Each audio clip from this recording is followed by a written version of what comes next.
Woody Geissman, who is the director of Right Turn Incorporated, one of the most creative and innovative and novel recovery models that is available in Massachusetts and throughout the country. Right Turn is a 501c3 nonprofit that I established in 2003. Our mission is to provide substance abuse and mental health services for creative people, their families, throughout New England, and in the long run I think that we're going to be looking at a national model as well. I was a former musician, a Warner Brothers recording artist with a group called the Del Fuegos. And my story began in 1990 when I decided that that it was time for me to take a hard look at my lifestyle. And of course I had my own issues with addictions at the time. I got clean and sober in Los Angeles, California. And I came back to Massachusetts and went back to school and became a licensed clinician, certified a CADAC, and licensed a LADC level 1. And my cell phone began to ring. Entertainers, creative people, musicians, comedians, painters, poets, or just even Joe the plumber calling me and saying, you know, geez, I need help. You know, can you help me?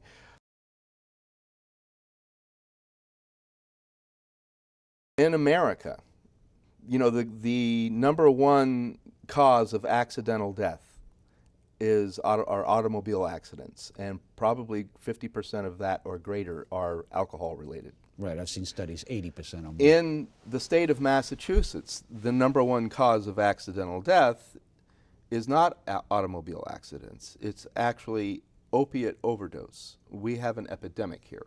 Well, we have a population of young people, 18 to 24, let's say, that have access to opiates, OxyContin, other substances that are accessible through the internet.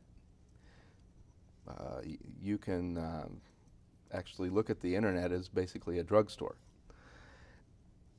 And the problem is that these young kids are much younger, are being exposed to substances much younger than you and I were exposed to substances. Now, my understanding is that the price of heroin has plummeted, that its quality is higher than ever in a concerted effort to get, like, the kids hooked on cigarettes, the kids hooked on the heroin. Have you seen that in your travels?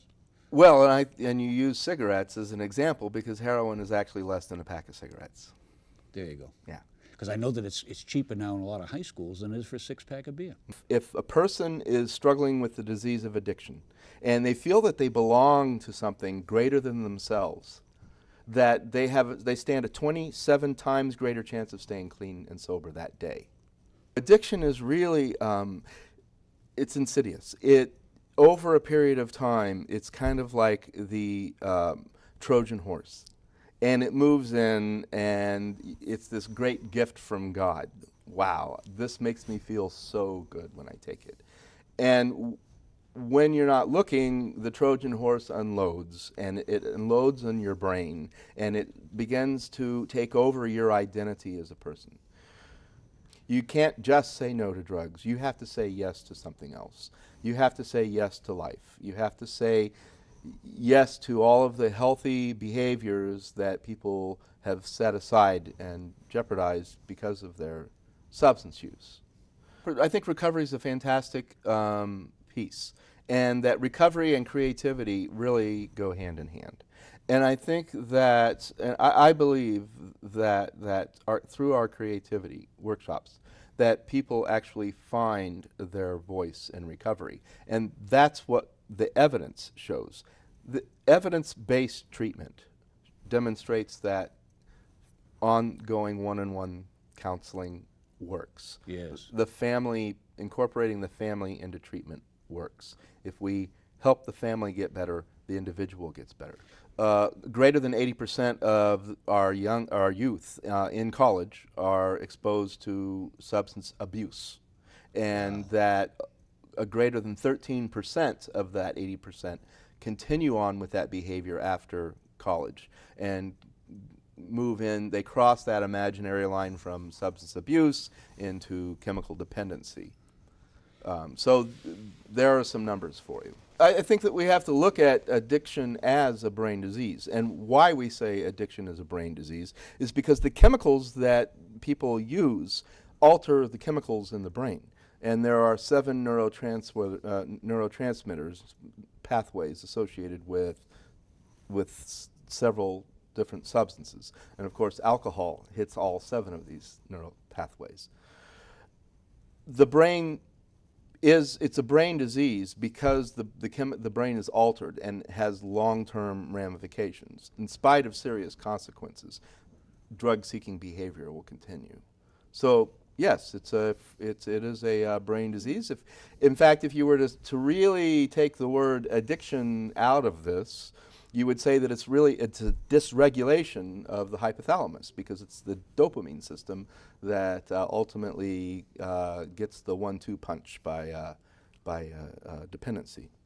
I've worked with some tremendously talented people, and I think that the reason why this population is coming to me, because they work in high-risk situations to begin with. They work, yes, in the entertainment field. Comedians, musicians, the writer who feels that in order to write the next great American novel, he has to be an alcoholic and drink and smoke his cigarettes, and that's just simply not true. But in response to your question, yes, I believe that well, 2 things. That an alcoholic is a sensitive, if not overly sensitive, and very creative person, and I do believe that I do believe that the substance use is usually just a symptom of what's really going on with them. Is there a genetic predisposition? Of course there is. Sure. In many cases, greater than 60% of the people who come into my office are able to demonstrate a genetic predisposition to addiction. The other 40% have emotional attachments to substance use. Food, sex, alcohol, chemicals, benzodiazepines, opiates, cocaine. And I think it's important that people understand that you just can't put drugs and alcohol down, that you can't just say no to that you really need to take it a step further and find out who you are, and that through therapy, through group support, through the community, through a fellowship, through at Right Turn, through getting involved, doing service work, and the whole creativity process, that, as any good psychotherapist would say, we can restructure the brain. We need to send the message to people that just because you're struggling with the disease of addiction doesn't make you a bad person. It makes you a sick person.